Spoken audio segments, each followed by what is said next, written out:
In a dive earlier this year, a crinoid or a feather star detached itself from a massive gorgonian, a kind of soft coral, and did its peculiar step swim away into the blue while the coral looked on, as I'm sure its ancestor must have done so many millions of years ago. There was not a single hard coral colony in sight, but everywhere I looked, soft corals swayed as if to some unheard music, perhaps to the deep harmony of the ocean asserting them into existence. See, what in the name of Chaudhary ma'am is this writing? Like, where is this lyricism coming from? So, ever since I can remember, I've been very fond of reading. And you yourself said I was a nerd. I was very much a nerd. And I still confess to being a nerd, even in today's day and age. If you ever have the good fortune of going to my house, you'll see that there's like an entire wall in my room, which is Books. lined with bookshelves and books, which I've accumulated over the years. And fortunately, have read most of them. Mhm. But I was very fond of reading. And I feel that over time, I absorbed some of the written works that I read, and that translated into writing. I saw that as a natural progression of my reading. And I've tried to write in a way that is both beautiful but also appealing to the general audience. So it's accessible. It's accessible. Right. But I feel that in my field, in conservation, in nature, even though nature is all around us, when we talk about nature, we talk about urban nature, we talk about not so urban nature as well. There's not a lot of us who have that connect with nature. And for me as a conservationist, when I am trying to drive home the message and the importance of conservation, it has to be in a way that is accessible to the masses. And they have to relate to the message of conservation to be able to, spread that message or enforce some semblance of conservation by themselves. And I saw writing, and also I do art on the side, but both my writing and my art are very heavily nature based. And yeah, I enjoy writing lyrically, and that's how I've continued to do. But what came first, the writing or the love for nature? Like, I know that you growing up, there were a lot of birds in your garden, a lot of little animals used to show up in your garden. Yeah. And that's how you fell in love with nature for the first time, and then the tide pools in Bombay as well. Exactly. But that was much later, I believe.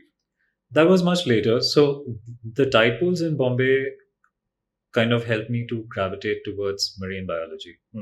But in terms of my fascination with nature, it's been around ever since I can remember. And yeah, as you mentioned, I grew up in a bungalow and we had our own garden.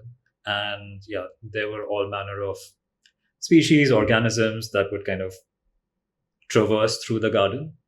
And I was a very quiet child. I was a shy child. I preferred my own company growing up. And I liked to spend my company in the company of like these denizens of my garden. And I think that's where my love for nature really began. And it kind of translated into other things that I would do at school. So while I was growing up, Centerpoint School, which is where I went to school in Cartol Road, it was a very rudimentary version of what it is today. It's like really grandiose today. But it was like a single floor building with like this vast expanse of fields all around it, trees, lots of nature. And every recess, I would go with one of my friends, and we would do butterfly watching in the fields around. And I would always be late back to class after the recess because I was completely lost in my forays into those fields. And I remember there was this time when because we had this thing of a shared auto. And I think there was one day when the auto driver, he couldn't find me and he left me alone and somewhere, he didn't know where. And he went back and my parents were worried. And then my mom came to school and she went up to the fourth floor, which was then the highest floor Hmm. in one of the abandoned activity classrooms. And there was this couple of birds that had built a nest over Oh. there. I was just sitting there observing like the chicks in the Yeah. nest. Yeah. And that, in a sense, defines who I am and what I've grown up to be. Like, I mean, I don't know, I may sound fake philosophical here, but like, I find like maybe with your interests, they're either up or deep down, but like terrestrially, maybe you're not that interested. No, But it's usually the birds. You wanted to be an astronaut growing up, I did. and it's usually birds or it's like marine wildlife. Like, you can't stay in this balanced place. No, exactly. But I mean, my most recent work that I did, which was in São Tomé and Príncipe, specifically on Principe Island, which is the smaller of the two. So São Tomé and Príncipe is an island nation in the Gulf of Guinea off the western coast of the African continent. And it's the only independent island nation that there is in that region. And I lived and worked on Principe for 3 years until very recently. And I actually did a lot of terrestrial stuff, which for me was a significant departure from what I was used to doing. But I wanted to, broaden my horizons and challenge myself and learn a little bit more about what I could be doing in the world of conservation. But as you very rightly said, for me, my interests have either been like very high up in the sky or like deep in the ocean. So you were helping protect the thrush Yes. on Principe Island, right? Yes. So could you talk to me a little bit about your work there? Absolutely. So I worked for a very big international NGO, which is UK based, called Fauna and Flora, and it used to be previously called Fauna and Flora International. Mhm. It's very famous not only for being one of the oldest conservation organizations in the world, but it also has as its patron and for the longest time as its vice president, Sir David Attenborough, who is very well known in the field of conservation. And Fauna and Flora, previously Fauna and Flora International, used to work in or do work in a lot of countries around the world. And in certain countries, they don't have a physical presence per se in terms of like an office or on the ground staff, but they work through partner organizations. And this was the case in São Tomé and Príncipe, where they identified a core partner organization on Principe Island called Fundação Príncipe or Principe Foundation. And I was kind of seconded by Fauna and Flora to Fundação Príncipe. So my role was basically to act as a bridge between the two organizations. Fundação Príncipe is a really small organization. And my role was to kind of provide access to the resources of a bigger international organization to a smaller organization so that they could do conservation more effectively. Mhm. And that entailed living and working on Principe Island, going to the office of Fundação Príncipe for the time that I was there on Principe Island. And when I joined Fauna and Flora and Fundação Príncipe, my role was kind of open-ended. So it was whatever Fundação Príncipe required of me. And at the time that I joined, they wanted me to be a terrestrial program manager and oversee the terrestrial conservation work, which at the time entailed 3 things in particular. They were working with a project on threatened tree species over there. So they worked initially with 3 species of trees and then over time expanded it to 6 species. Yeah. And these are all endemic species which are only found on Principe Island. Either on Principe Island or on both São Tomé and Príncipe. Yeah. Yes. And they were chosen for not only the fact that they were endangered, but that also they were culturally important to the people of both the islands, or Principe Island in particular. So, and then the other projects that I was involved in was working with this critically endangered species of bird called the Principe thrush, which through the course of studies we found was restricted to a very small patch of 15 kilometers square on the island of Principe, which is not a lot. And that's the only place in the world where it's found. And then we were working with also an endemic species of giant snail called the oboe giant snail. And that's found on both the islands. So that was kind of the gist of my work. Over time, though, I also looked began looking after the marine conservation projects that Fundação Principe was doing. And one of their flagship projects is called Protetuga, which means for sea turtles. And there are 4 species of sea turtles that are found in the waters around Principe Island. And basically, the project looks at monitoring the turtles, their nesting behavior, and collecting long-term data to inform conservation strategies. So you kind of like geotag them and track their movements? Yes, exactly. And there was a large team which would do like night patrols and collect information on nesting turtles, such as how much time it took to nest, whether it made successful attempts to nest, if it came out of the water, as well as like measurements of the carapace. So we call it like curved carapace length and curved carapace. Carapace is the outer shell. Exactly. Yeah. And measurements which we collect and which inform our studies on these turtles. Also, I guess to make sure that the eggs don't get eaten by the people. Yes, exactly. So the eggs there are in Principe Island are more at risk of being eaten by pigs, which are domesticated pigs, which have kind of run amok and they've been kind of released into the wild and they predate on these eggs. You also have dogs, which sometimes predate on the eggs. And you have these crabs, like really large crabs, which might sometimes predate on the hatchlings. So the crab predating on the hatchling is natural. Yeah, it is natural. But the invasive dog and pig species predating on the eggs is not natural. Is not natural. So that's what you try to stop. Exactly. But also, I mean, even with the crabs and there were hawks as well, which would predate on the hatchlings. Sometimes you have to try and ensure that there's a safe passage for the hatchlings, just because the odds of even hatchlings that go into the water surviving, it's like 1 in every 1,000 hatchlings that will survive into adulthood. Oh God. So you want to try, because these are endangered species that we're talking about, you want to try and do your maximum possible to ensure that they have like a chance of survival. Right. Yeah. Right. Makes sense. I think now, before we go further into your work, maybe let's take a little step back. Maybe I've just jumped straight into the work. Tell me about taxi booze. Okay, so taxi brousse is Brousse. Yes, Right. Is basically French for bush taxi, and these are taxis that operate in Madagascar.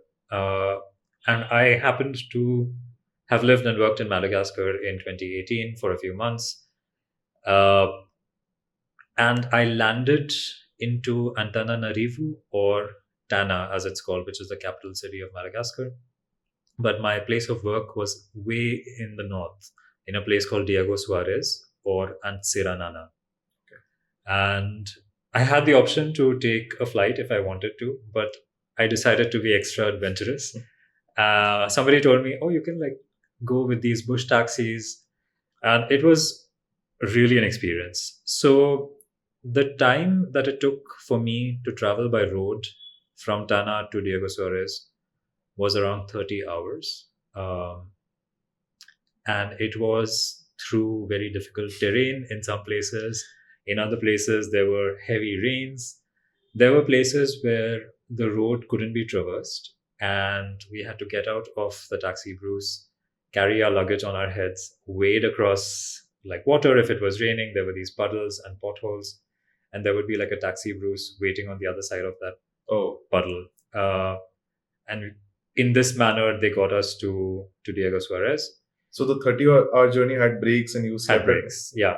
And so you camped at night? No, it was, they used to drive through the night, so I kind of slept in the bush taxi. Oh God. Yeah, it was when I got to Diego Suarez after 30 hours, I couldn't feel my body more or less, and I think I slept for 2 days straight. And you were sitting with poultry or around it? With and around.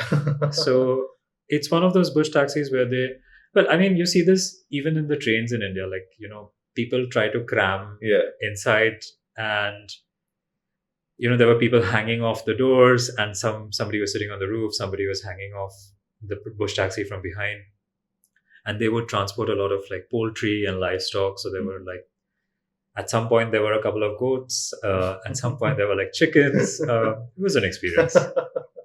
So, do you regret that experience now? Oh, not at all. I think it really gave me like a flavor for the place. And for me, anytime that I go to a new place, it's very important to get a sense of what community is like, what the local culture is like. And I think I'm happier for having done it. Though, of course, when I was leaving Madagascar, I chose to fly. Yeah. Yeah. But I think community engagement is a big part of what Yes. you do, right? Exactly. So I'll just come to that. Again, I'm going to quote you. When faced with managing the sustainable use of marine areas in Timor-Leste, sorry, I'm mispronouncing it maybe, you discovered that there was no word for governance in the local Tetun Yes. language. You used art as a bridge of comprehension between 9 different coastal fishing communities. What is bridge of comprehension that can happen through art? So, one of the things, as you said in this quote, there are sometimes when we as scientists or conservationists work with local communities, we run the risk of bringing with us this baggage, which we call jargon, scientific jargon, which is very heavy and excessive scientific terminology. And there is now an increasing movement against this because science, or like very rigid, hardcore technical science, is not the only way to do conservation. There is indigenous knowledge and local knowledge, which is equally important, if not more important. And these are people who've like lived in these ecosystems or alongside these ecosystems for all of their lives. And we have a lot to learn from them. But when we are talking about conservation, there are certain terminologies or concepts that don't translate well into local languages. And even though local communities may be on board with the conservation work that you're doing, there needs to be explicit understanding of what we are in those communities to do, if that makes sense. So you as a foreigner, as yes, an outsider. As an outsider. Even though we are doing all of the work, it's like a communities first model. So even though we're working completely with communities, it's everything that we do or that I have done in all of my work engagements has been kind of dictated by what communities wanted. But there needs to be like a marriage of extreme technicality as well as like local knowledge, which does not have these words in their vernacular. So when I was talking about governance, so governance basically means how you govern a certain area in terms of surveillance, in terms of like who you deploy to monitor that particular area, in terms of how you kind of effect penalties on people who've trespassed on that area. All of this ties into like the broad concept of governance. And when you talk about good governance, this is a word that does not exist in Tetun. And so for me, art became a very important medium to communicate that, because there are oftentimes when words fall short, art comes through. And it's a cliche, but there's this saying, a picture is worth 1,000 words. And it really is true. And I found that using art as a system of communication in my work with communities has been extremely effective. So how do you do that? Like, are you literally painting? Yeah. Don't go, like, is it like that? Yeah, exactly. And then the communities themselves paint their own understanding of what those spaces mean to them. And through that process, we arrive at an understanding of how to govern those spaces. Okay, so you were talking about the marriage of this, say, your quote unquote Western philosophy of conservation and their local understanding of what conservation is. Yeah. You are open minded. You are walking in and saying that, listen, I'm not going to carry my high and mighty attitude, and I'm not going to be speaking down on them, and all these terms. Yeah. Maybe the tribes or the local communities there are not as open as you are. Maybe they don't care for your Darwinism or your atheism, or they don't care for your Western philosophy of culling or not culling or whatever it is. Yeah. How do you make that marriage successful then? So I employ another tool at my disposal. So I really enjoy learning languages. I'm quite adept at picking up new languages. 1 second, I note it down. I have a guest list of the 9 languages that you speak. May I? Sure. Gujarati, Bengali, dad. Gujarati is mom. Hindi, English, Tetan, Marathi, thereabouts. Tamil because Chennai. Portuguese, Vietnamese, No, not Vietnamese. French. Basic, but I don't count French. You a little bit. I can understand it. Yeah. So what am I? This is one language I'm missing. Spanish. Oh, I put Portuguese and Spanish together. Oh, okay. Fine. Okay. Sorry. Continue. No. You speak the language. Okay. Yeah. So for me, in any place, well, Vietnamese not so much. I could have made more of an effort with that, but in any place that I go you to, clearly failed. 8 languages weren't enough. No. But I do try to learn the local language, and I think for me that's been the biggest, I guess, help for me to do the work that I do, because in addition to art, in addition to sitting down with community members and kind of figuring out steps together, it helps if you speak their language. They are 10 times more receptive to what you might have to say. But that being said, I would like to add a disclaimer that yes, in all of the places that I've worked in, with the exception of the Andamans, where I'm an Indian working in the Andamans, which was my first ever job, I was an outsider. So I always come with a lot of humility in the context that I work with. I always prefer to listen to local communities first before saying anything whatsoever. And here there is this very weird space, because in all of the places that I've worked in, they've been used to white conservationists coming in and doing the work that they do. But I wasn't white. And so they've not really placed me in the same box or bracket that they tend to place white conservationists. And they view these white conservationists as doing top-down conservation, where they don't listen to the needs of the community. Okay, so they're actually more open to you. Yeah, they have been, in my experience. And then what happens when they're like, I believe that this bird is a spirit animal, and therefore it's my way to conserve it or not, and I'll decide when to kill it or not? Or when happens when there are these things that obviously you disagree with, and you're like, oh, okay, this is clearly something that is hampering this endangered species, then what do you do? So that doesn't happen. It happens, but that's where science comes in, where essentially if you collect data on a species for a long enough amount of time, you can then use that data to make visualizations or show local communities like, hey, this is what is happening to this species over time. But also anecdotally, I've come across, I've worked a lot with fishing communities, and the elders in the fishing communities,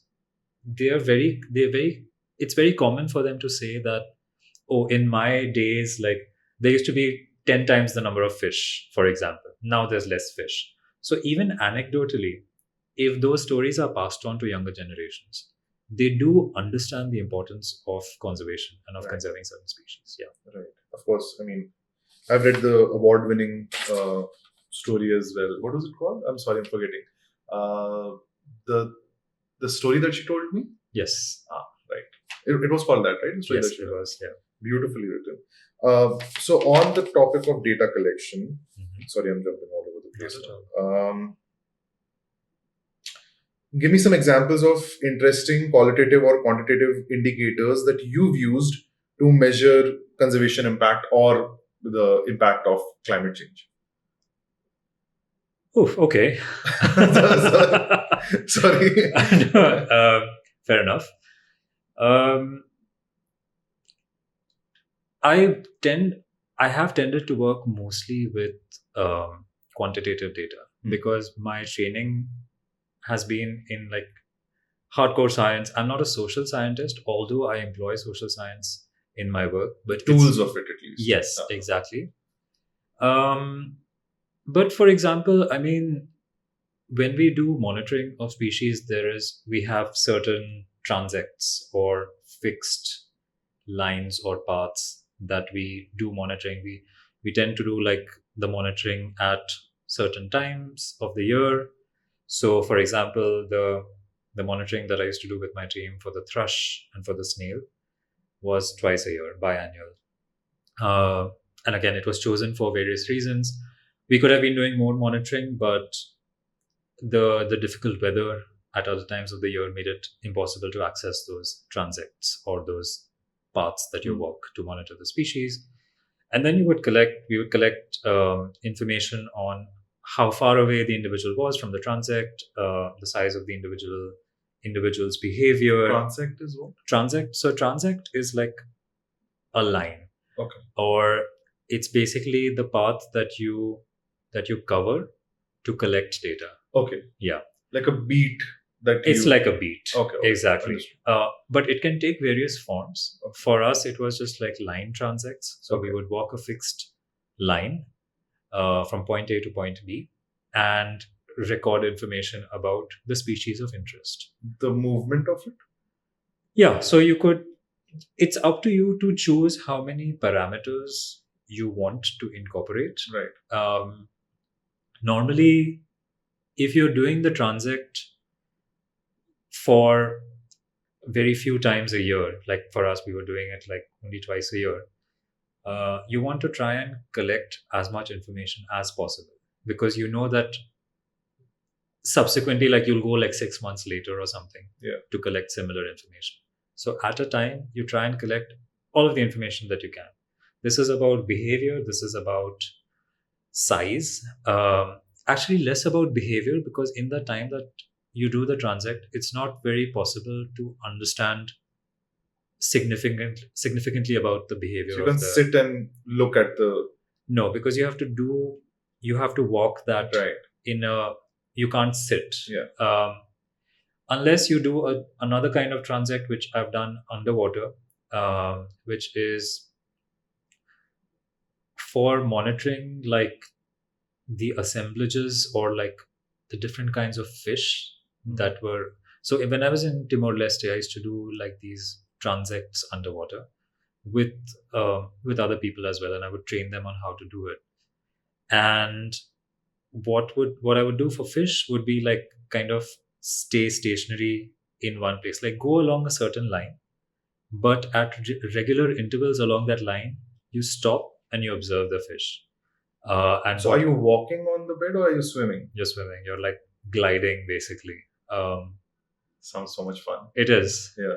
Highly recommend it. And you make a note of the fish. And obviously there are protocols to doing that because when you start laying out, there's like an underwater tape that you lay out to mark your And distance. how does it stay in place? You weigh it down with rocks, basically. Yeah. And it like guides you, but when you're laying out that tape, the fish are scared away, so then you have to like wait for a certain amount of time for them to come back.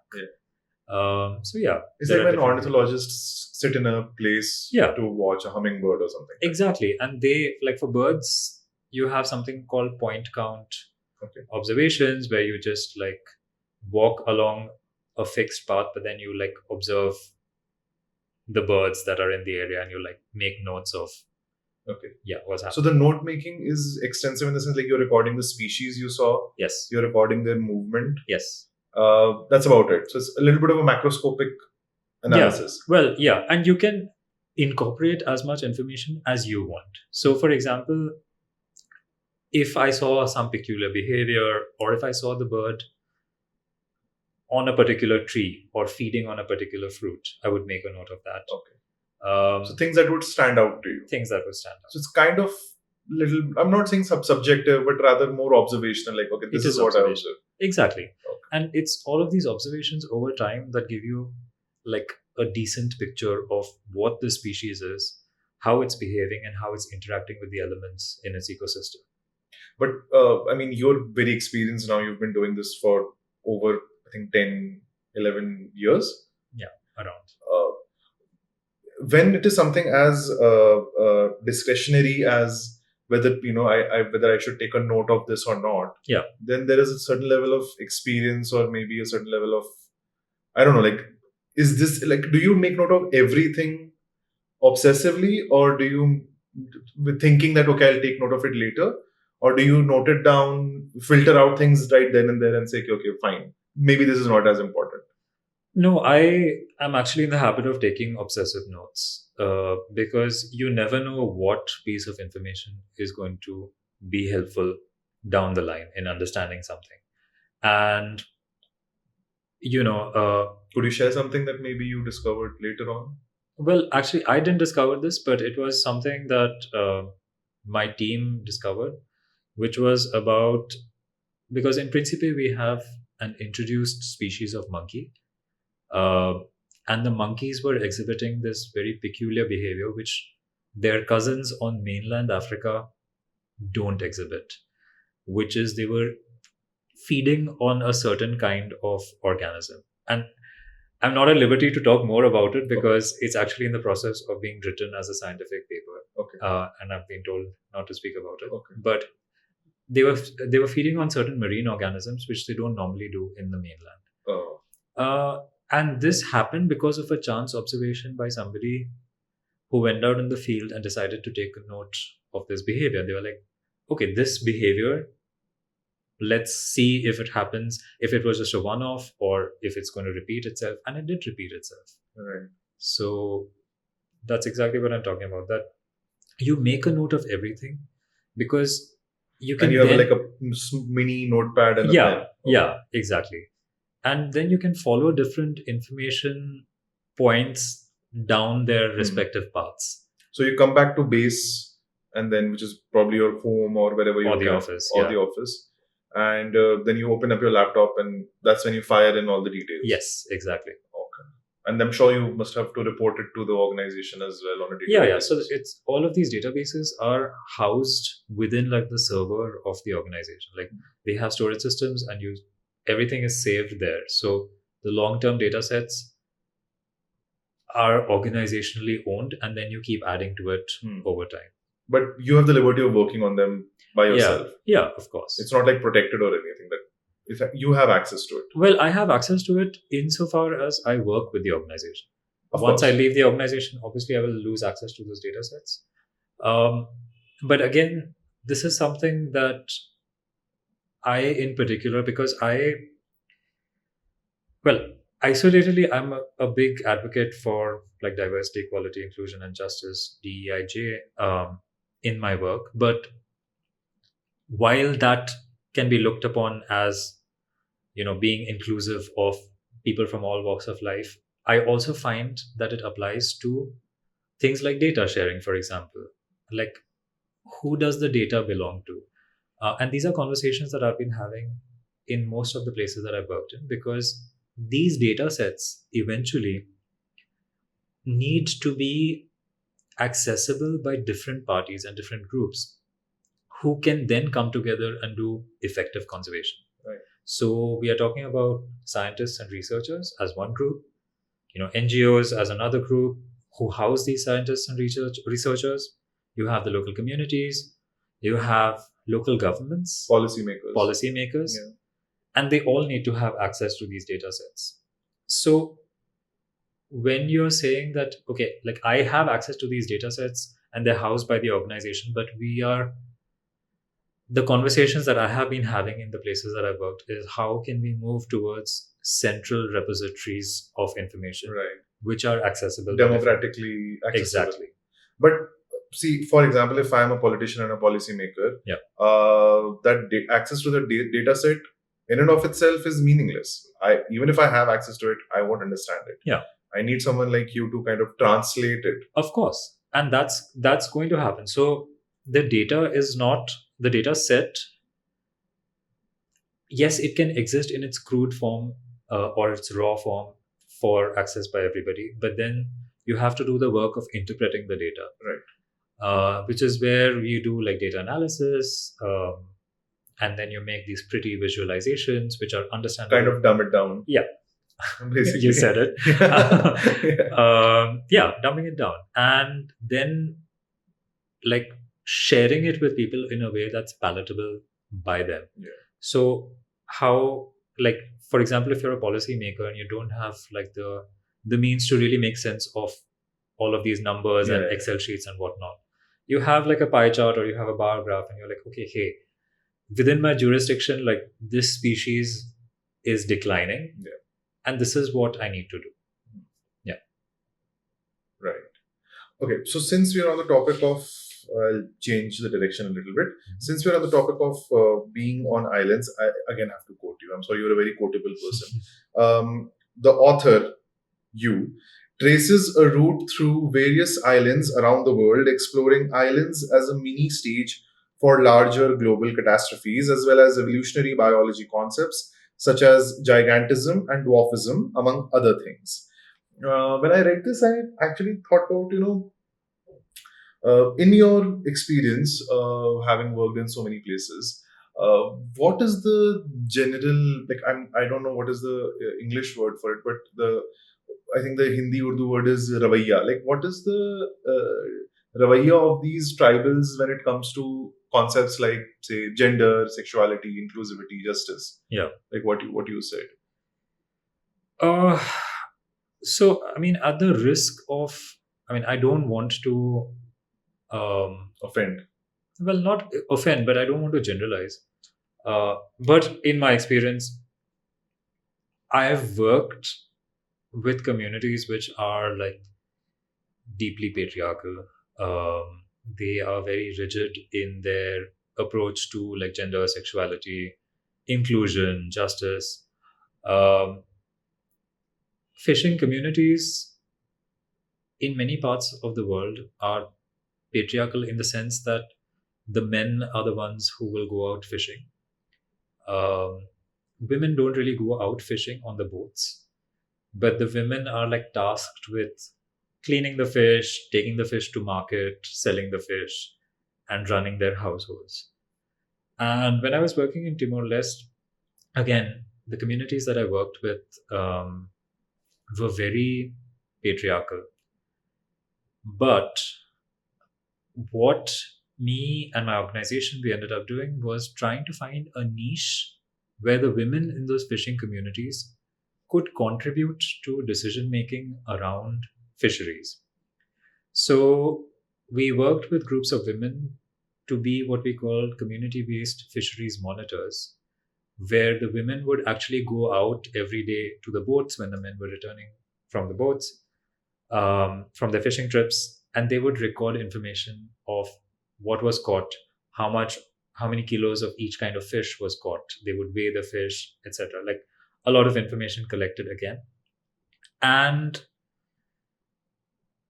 this was a very important niche because the men were not recording all of this information.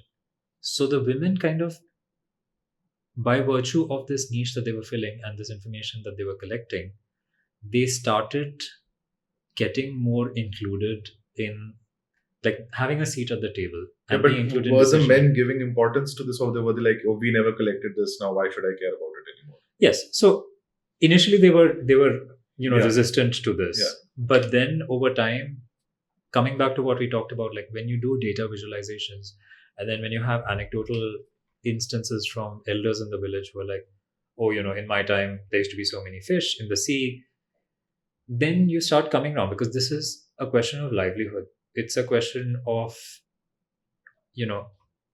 so like providing income for yourself, for your family, And fishing is like the major source of income for these fishing communities and villages. They are exporting.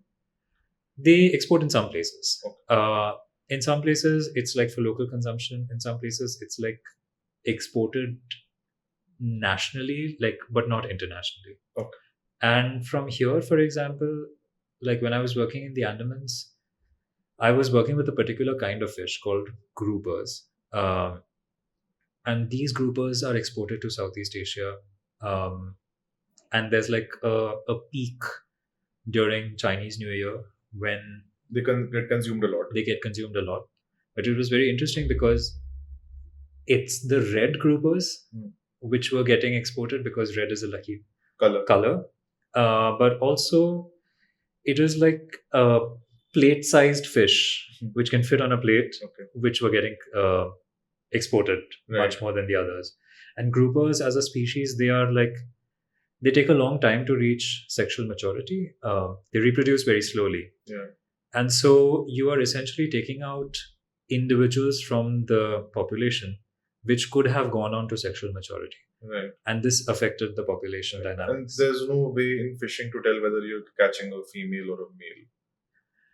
Yes. I mean, people don't really pay attention to when they're fishing, to what kind of, male or female that they're catching. Yeah, like I was thinking that with all the species, like we've been hearing about these invasive snake species in the US, and now they're killing them. Yeah. Of course, there's Eat 'em to Beat 'em, which was for the red. What was it? So this was for the lionfish. The lionfish, yeah. So, I mean, this is a little bit of a tangent, but when we talk about culling these animals who are invasive species or probably foreign species in that area, is there any vegan way of doing it? Whether you're not killing them? No, not really, to be honest. And I mean, culling it's not a concept that everybody takes to very easily. Completely forgot, huh? Yeah. By the way. This must be really horrible now. No, it's fine. But culling as a concept is not something that a lot of people have taken to very readily. I argue that it's very important. And when I was in Bermuda, this is what Bermuda, and actually a lot of Caribbean islands are doing that, because lionfish, they are not native to the Caribbean, but it's hypothesized that there was like an aquarium in Florida that accidentally released. These species, these individuals, and they proliferated. And they've come up with this way to maintain kind of the populations of these animals at a level where they are manageable. And if they have to like eat them to keep those populations sustainable, so be it. And they're delicious. They are delicious. All right. Are we good so far? You good? Absolutely. Okay, great. Is it really frustrating when the ecological improvement is slow, and these breeding cycles are so slow, and the survival is so slow for all these species? Yeah. And then climate change is so fast, and it's like a looming dark cloud. Yeah. Is it frustrating, that urgency? To be honest, to an extent. But I mean, because of my theoretical background, because of my knowledge of the life cycles of these species, I know that these things take time. And over the years, as I've interacted more and more with like communities who engage with these species and ecosystems, I've also learned that behavior change is something that takes a really long time to come about. So, yes, there is this external looming threat of climate change, or as they call it, the climate crisis now, because we're in a crisis situation. But you can't rush certain things. Like you can try, but there are certain things that can't be rushed. Like the reproductive cycles are never going to change in response to the climate crisis, or they're not going to change in a timeline that we will be able to like witness those those reproductive cycles, but also behavior change. It's hard, and the more like into the interiors, the more remote you go and you do your work, it takes time for this behavior change to happen. It takes time, especially if you're advocating for practices which are a significant departure from what people have been doing all of their lives. They're not going to readily accept that. And then, of course, if you're going to back it up with scientific data, you need to have long term data sets that you can use to demonstrate, like, hey, this is happening. This is why you need to be changing what you do. But for me, the most frustrating thing is that we now have long term data sets. And keeping aside the aspect of behavior change, a lot of conservationists and scientists the world over have done this engagement with policymakers. And I feel like policymakers are not really stepping up and doing what they need to be doing in terms of changing. Surprising. Yeah. I mean, yeah, so surprising. And that is the crux of the situation. Like, a lot of things could be accelerated if policymakers were like really making snap decisions or enforcing policies. But that's a little confusing bit for me because, see, if I were a policymaker of an island nation which has fish to depend on for the economy of that island nation, then fish would be my number one priority. And then for me to show complacency for that is just ridiculous. Like, how? Why? Like, why would I do that? Why would I not show up and make policies for that? Even from a conservative, like, right-wing point of view, like, that doesn't make sense. It doesn't, but unfortunately, it's the reality. And sometimes, to be very honest, I mean, I would give a lot of money to be able to access the minds of these policymakers and like really understand what's their rationale and their thinking for taking the decisions that they take. But a lot of times, there are other aspects. So, I mean, a lot of these island nations, yes, fishing is important for the economy. But we talk about development, we talk about industrialization, and it is reaching these remote islands as well. And they are kind of forsaking what they see as very traditional past world practices and embracing tourism, embracing development, resorts. And that's happening in every place. Like even the most remote, far-flung island, you're going to see these things happen. And so policymakers really, they tend to gravitate towards those aspects more than, conservation. Even though ultimately not conserving certain species, not conserving certain ecosystems is going to come back and affect them in the long run. But they don't realize that, or they fail to see that.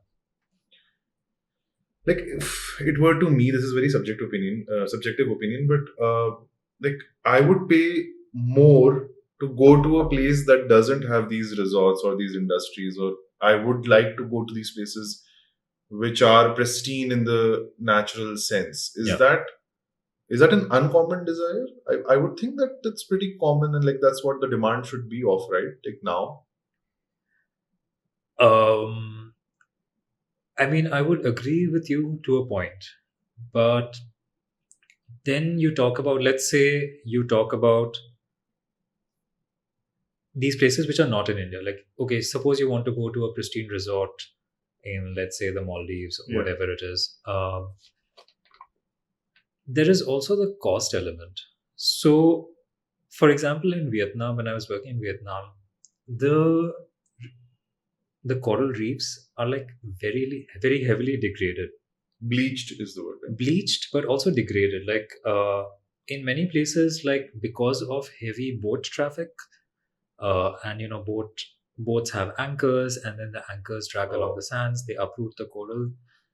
So there are many places where the corals have been like absolutely destroyed, and yet tourists go to Vietnam. Like it's easy for a certain section of Indian society now to say, okay, tomorrow we're going on holidays to Vietnam. I was working on an island called Phu Quoc in Vietnam, where actually now there are direct flights from India to Phu Quoc. And so that opens up the doors for a certain section of Indian society to travel there. They may not have the money to travel to like expensive resorts in the Maldives, but they're content with traveling to Vietnam. And therein lies the problem. Like, yes, I do agree that having these pristine, untouched ecosystems would be very attractive. But sometimes there are other more Materialistic desires. exactly, like money or Chasing affordability status, yeah. or status. Exactly. Well, sounds fun. If you had to nominate one marine species as India's conservation flagship, why would it be a dugong? A way to I think, well, I have always identified with the dugong. I think I've gone on record, or like it's somewhere out there, about why I identify so much with the dugong. It's a very placid animal. Can you explain what it is? It is. It A sea belongs cow. to, yeah. It's a sea cow. It's a relative of manatees. Uh, I thought it was the same thing. it's a relative. It's not exactly the same thing. There are differences.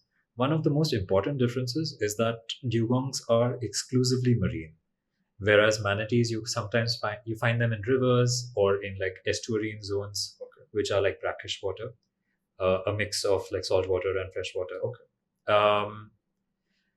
But they're like super chill. They take. Is that your scientific opinion? Yes. It is. Okay. You can quote me on this.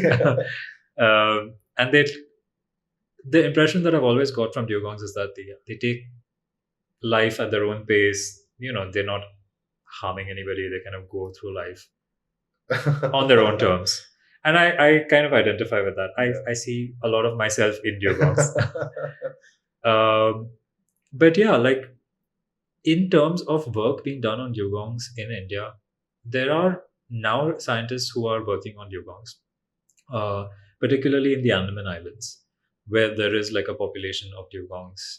And yeah, I mean, I think that when we talk about marine species, or when we talk about species in general, and this is like my constant grouse against like conservation, is that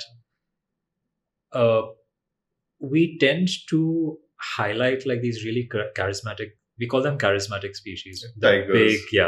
Big, bold, beautiful, colorful species, which attract a lot of conservation funding. Yeah. Dugongs don't necessarily fit into that bracket. Okay.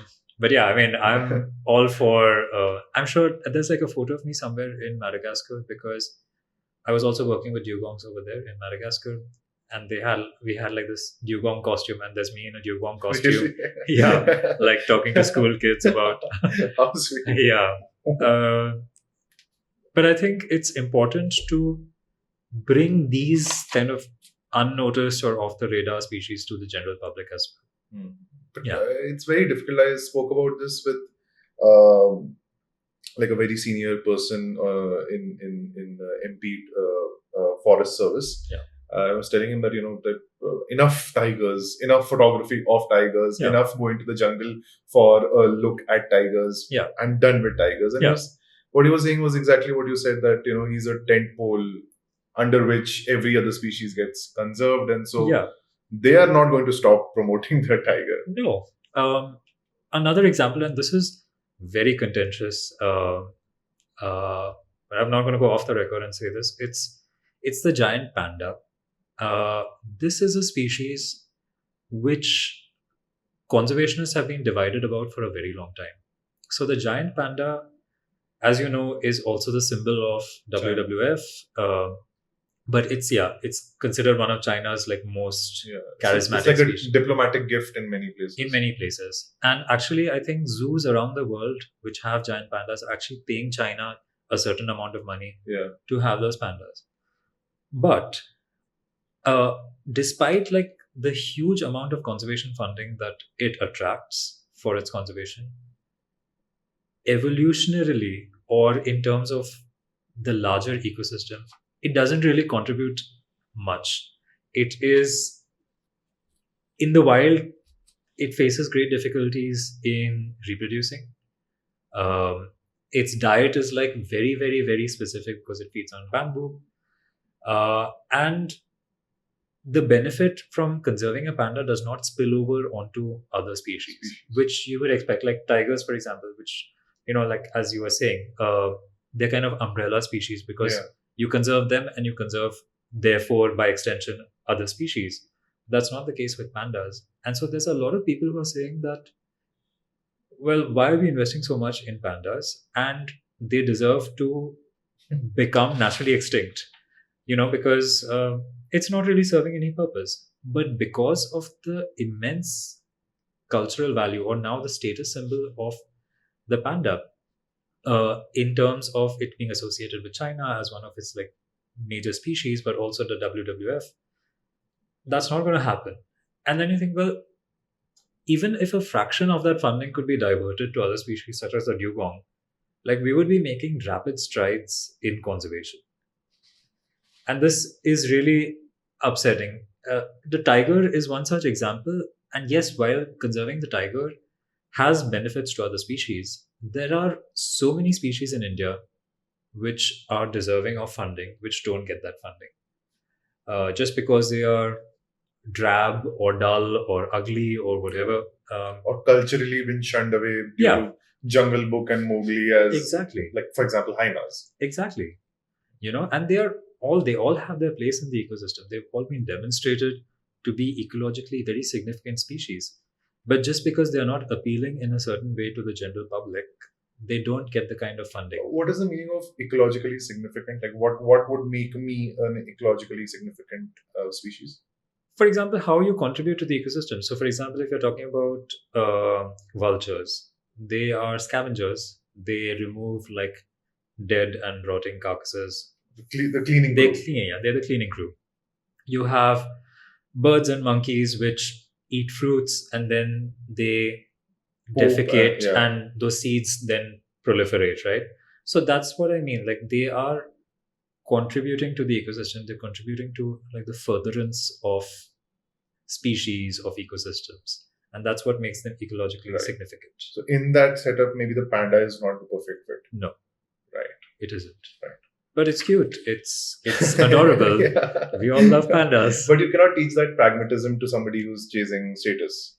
No, exactly. And I mean, there is also, coming to the panda, I mean, there's a lot of political will as well that prevents that funding being diverted elsewhere. But yeah, you cannot. And ultimately, if you're a child of like 2 or 3 years old and you see a panda on the one hand and you see, I don't know, like a dull frog on the other, even though the frog might be like on the brink of extinction, and really needs to be conserved, really needs all the money, as a child you're going to gravitate towards the panda because it's soft, it's fluffy, it's big. And this mindset carries through into our adulthood, I think. Yeah. How do we change that?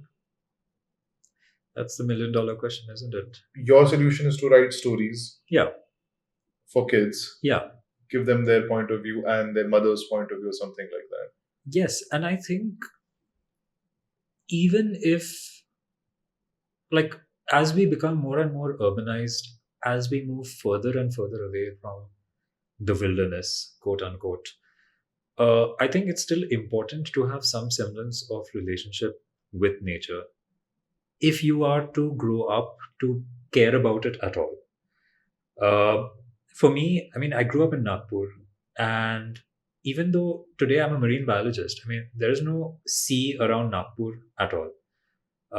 It's only during my time, my vacations in Mumbai, in Bombay, that I developed that interest. And there are many people who maybe don't have access to coastal cities or can't go to the oceans for whatever reason. But educational materials, documentaries, interactive games, books, any kind of media that brings this nature closer to you in some sense or shape or form is a very important step towards you getting more sensitized and contributing towards conservation in some way further down the line. Two things. First, you say that I was born and brought up in landlocked Nagpur, and still I don't know how. Somehow I managed to be a marine biologist. Let me tell you, that is not despite. It is because you were in landlocked Nagpur. Yeah. Is why you became an islander. So let me burst that bubble for you. Secondly, I think that I spoke to a cinematographer, Jay Oza, I think I mentioned this earlier, and he's also a paddy dive instructor. Yeah. And he also he works in Lakshadweep, Andaman, Nicobar, Kam. Andaman. He also goes to Andaman a lot. So he was telling me how, after he saw the denizens of the ocean, he actually has this idea of wanting to create a school where little kids come and they start diving with him, and maybe like his point is that if I could show them what we are trying to do, then it will work better than pictures and stories. True, but it's not all little kids who can do that or who have access to that school, for example. But just coming back to what you said about me becoming marine biologist, well, I could have. I mean, Nagpur is like the tiger capital of the country, isn't it? I could have well become a tiger biologist. It's very strange. I still maintain that it's very strange that I became a marine biologist. But you were running away. I was running away. That's true. I've been running all my life from various aspects. I'll tell you why. It's every guy's dream to run away to an island. I've read Treasure Island. I've acted in Treasure Island. That's all I've ever wanted to do is like be a marauder somewhere. And so you're absolutely living the dream, by the way. Like it's absolutely 100% the dream of an escapist to be island hopping throughout like the last 10 years, 11 years. That's crazy. No, absolutely. I totally acknowledge that. But coming back to what we said about kids and education. I mean, for instance, in the work that I've been doing, environmental education is such an important component because a lot of these kids, despite being from fishing communities, don't really venture out into the ocean so much, don't really know about what's happening below the surface of the water. So, for example, when I was in Timor-Leste, the organization that I was working with, we had like these virtual reality goggles, and we would do like community meetings where people would actually like put those on and have a look at what it is like to be underwater. Despite, it's very paradoxical in a sense, but a lot of fishing communities have a fear of water and they don't really know how to swim. So there are now organizations that are working to kind of work through that. Oh, wow. Yeah. But that is like so... It's very counterintuitive. Why? I don't know. They prefer the safety of a boat, but there's not a lot of them that in a pinch would be able to swim a certain amount or a certain distance to save their life. Like when I think of like fishing communities, I immediately think of people with like extreme lung capacities taking like 7 or 8 minute dives and with a spear or something. And like, that's my certain individuals. But there are individuals who can't do that. And especially when we're talking about like the women and children, they don't often go out on the boats, right? So they are kind of precluded from that entire environment of the sea, of the ocean. But how much of it is their choice and how much of it is just like they've been inhibited from doing that by the patriarchal society? It's more being inhibited by the patriarchal society. So it's just their quote unquote values that, they don't go out, they don't accompany the men on fishing trips. And therefore, they don't really get to engage with the ocean in a way that is very crucial, especially for young children, to develop a sense of conservation and a sense of appreciation for the environment that they live and work in. When you encounter this kind of patriarchy in a remote island, do you somewhere kind of feel a little bit of empathy? Maybe is the wrong word, but a little bit of like, do you understand the patriarchy in general, like of the world? Do you feel a little bit of like, I understand this is not something like, this is not a utopia where on an island where there's perfect harmony? Yeah, absolutely. And I think it's important to understand an island or a community or communities for what it is, for what they are, because only then can you begin to, I guess, work alongside them to dismantle certain structures, certain hierarchies, which are harmful in the long run for societal development. And I view these communities with a great deal of compassion, and I've learned a lot from the time that I spent with them, from like young children to like really old men and women. And yeah, you have to approach this kind of work with a lot of compassion and a lot of understanding. And it's only from a place of understanding that you can begin to effect the kind of change that is needed. But does it weigh heavy on you, this that maybe the way you define yourself with your ideas of, say, conservation, or with your ideas of, okay, I need to dismantle this, I need to work with them to help them change. I think I'm like circling back to the same thing. Like, do they see the good in you? In what sense do you mean? Do they see that you're well-intentioned and are probably trying to help them? Yeah, they do. So I think coming back to what we spoke about right at the start of our conversation about me not being a white person, that plays a huge role. But also and I guess this applies to any person anywhere in the world. It doesn't have to be people on remote islands in the world. But if people see you making an effort to learn about their culture, their practices, their customs, their language, they become more receptive to what you have to bring to the table. Right. And so in every place that I've gone, I've done the spade work. I've done all of this background work. And it's been acknowledged, it's been appreciated, and it stood me in good stead in the work that I do. Fair. Yeah, just we have time, right? Mm-hmm. Okay, so I'll just ask you guys just have a couple more questions actually. Sure. I give you all the money in the world. This is a hypothetical. I give you all the money in the world to rewrite The Little Mermaid. What are some of the changes that you're making? Oh gosh. I don't even know if I remember The Little Mermaid very well. Tell me your version of The Little Mermaid.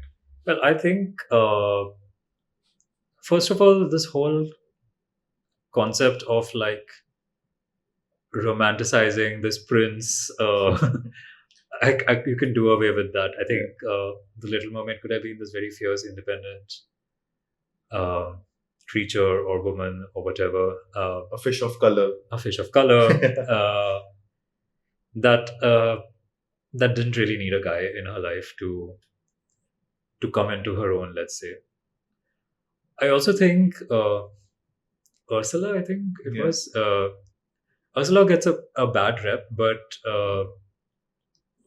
there's a lot of people who have been talking about how Ursula is like this real badass. And I think that character of Ursula could have been developed further in The Little Mermaid. So, I mean, I could be totally off about this, but is Ursula in drag, or I think that's the that's the thing, right? Yeah. So and I think Ursula is non-binary. I don't know. I also think so. I think it's like many people saw in Ursula like a representation of LGBTQIA plus people that was not very overtly present in Disney movies. In most films of that time. Yeah. So I mean, maybe my version of The Little Mermaid would be like just with Ursula and with Ariel. I would prefer Ariel to be like half dugong, just because I love dugongs. But yeah, other than that, I have no restrictions. I think Ursula could be like a guiding figure to Ariel. Yeah, I think. And the dad would be the problem. Yeah, exactly. That will be a fun switch. Okay. Anything else to add to that story? No, and an Ariel of color, as you said, I think that would be.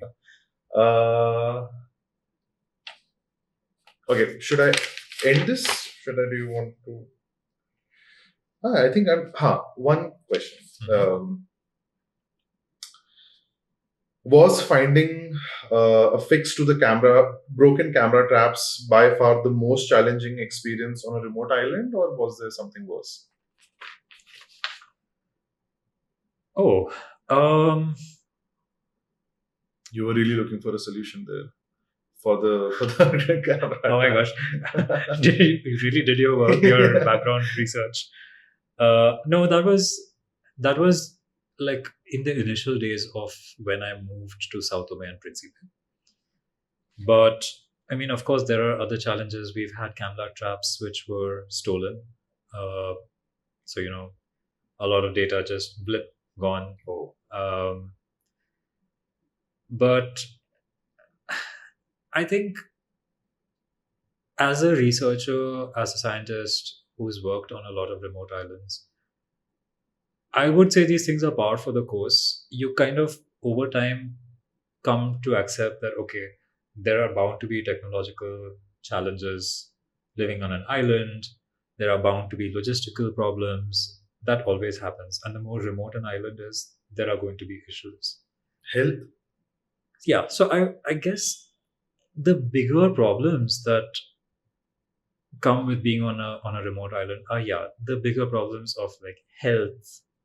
So for example, on Principe, there was a hospital, but it was very rundown. And if something major was to happen to me while I was living and working on the island, I would have to be evacuated off the island.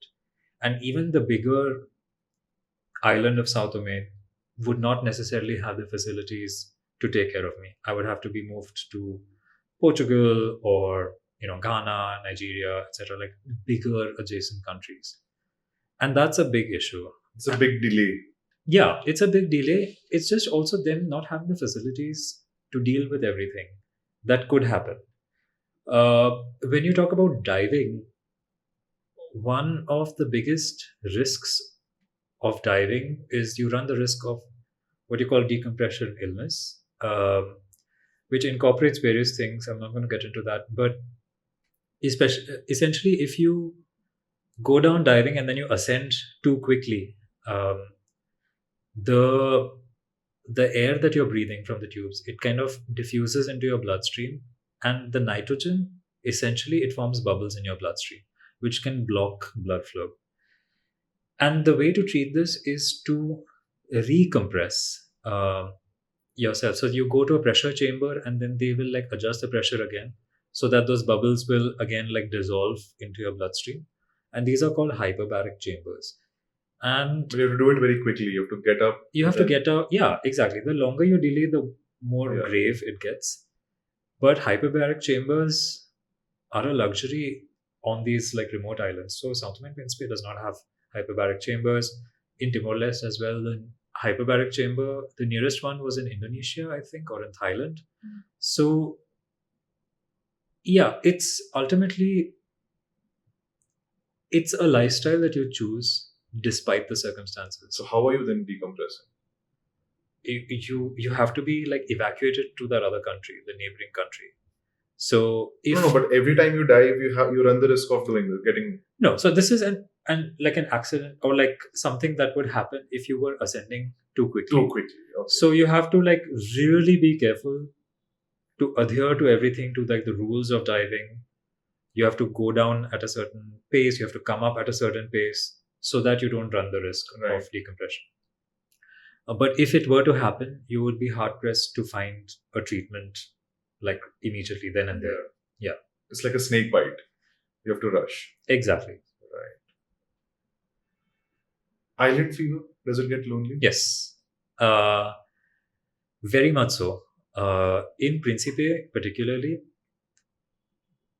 it's what we call like doubly insulated. So to go out into the world per se, you have to go to São Tomé, which is the neighboring big island. It's a bigger island. Yeah, which has the international airport and everything. Like Principe has an airport, but the flights that ply between the two islands are like the really small Yeah. planes Yeah, which yeah. seat like 12 people. Oh wow. Um, Like you can shake hands with the pilot. yeah, Okay. exactly.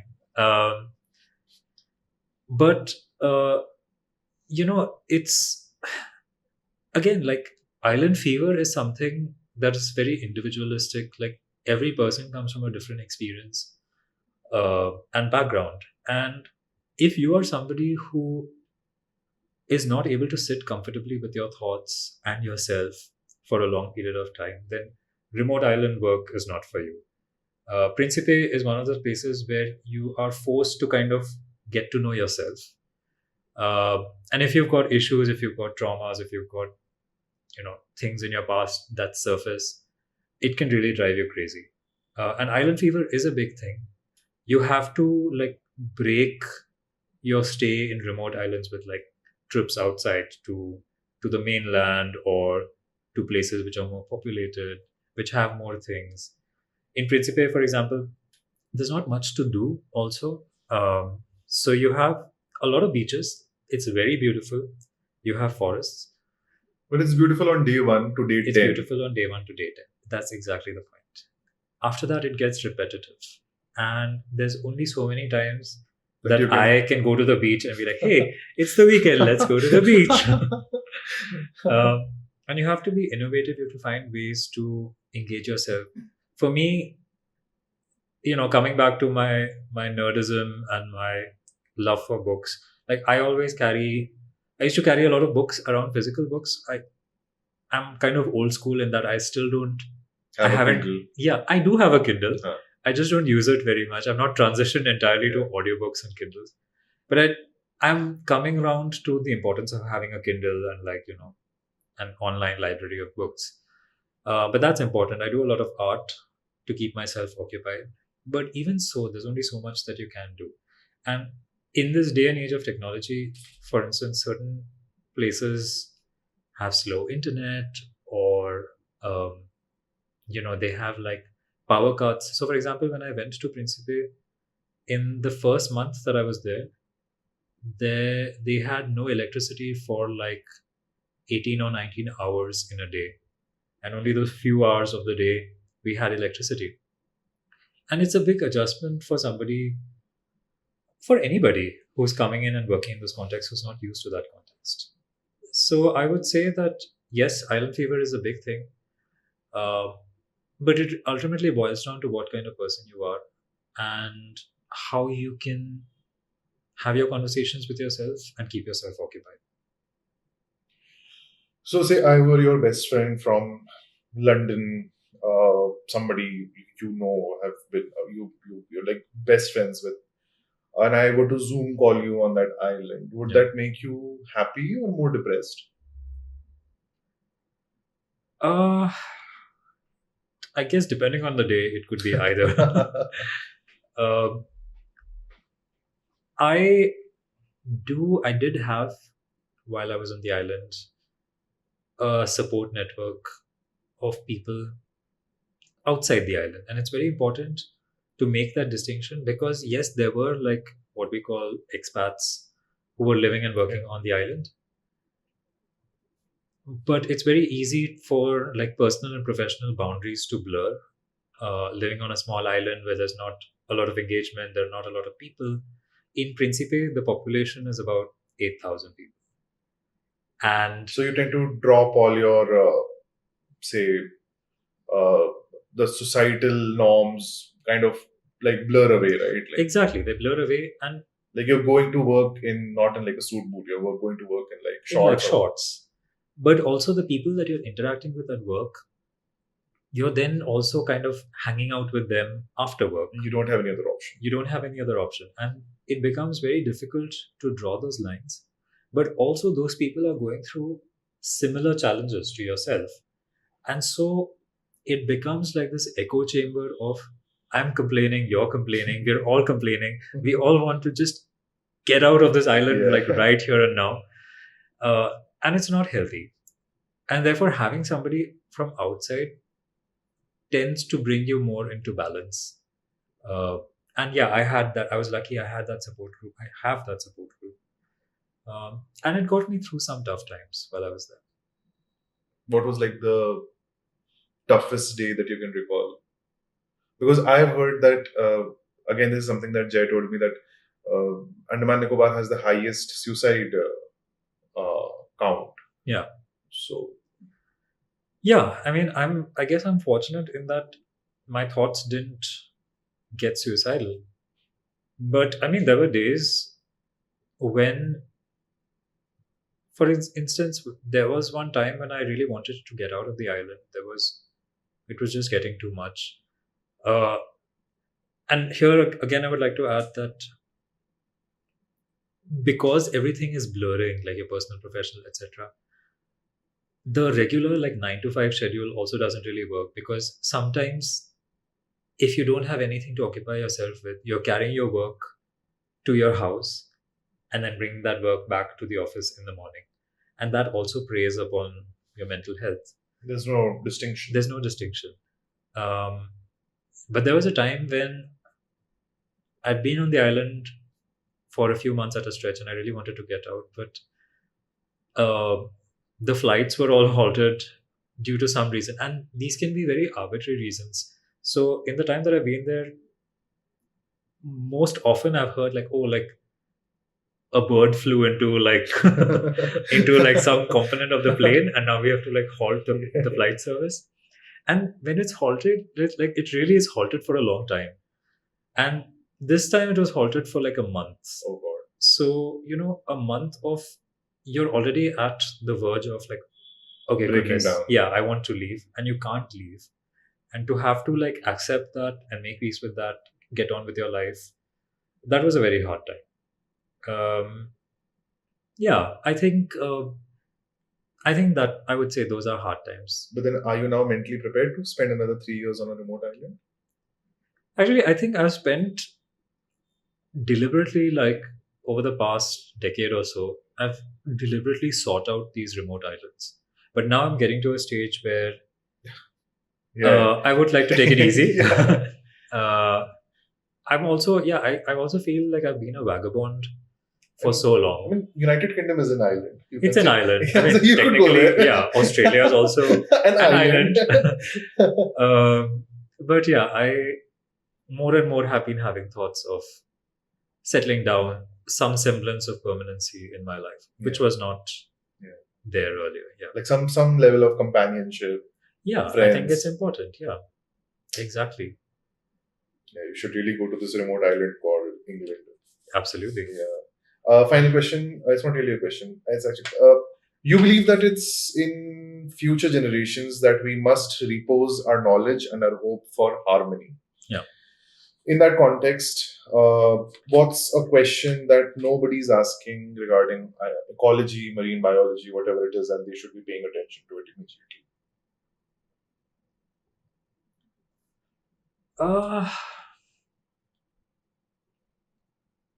That's a tough one. I think not really a question so far, but I think coming back to what we've discussed about, let's take fishing communities as an example. We were talking about how women and children, for example, don't really get to interact and engage with the ocean, with the ecosystem so much. And I think not so much the question, but this kind of understanding, a deeper understanding and engagement with the ecosystems that you live in, that you interact with, I think is very crucial. And there needs to be this movement away from looking at ecosystems as just providing resources for sustenance, to actually deliberately looking at them as these spaces that you need to conserve for future generations. And that switch can only happen if, like we talked about, that you have some kind of relationality to these ecosystems, whether it's by books or by art or by documentaries or by actually going out into the ocean and snorkeling or experiencing it or swimming. I think it's very important. I know you're an atheist, but like, how do you know that? is like spirituality a part of it? Yeah, I would say I am an atheist, although I am an atheist, but I believe that I'm spiritual. Yeah. And the spirituality, let's see if you found this out in your research as well, but when I was 18, I had the opportunity to, among like a group of 18 other people, I think, who were selected from around the country, to go and spend a month in the monastery of the Dalai Lama in McLeodganj near Dharamshala. And leaving aside all of the recent allegations against the Dalai Lama, he's come under fire for a lot of things. That time for me was significant because it really taught me a lot about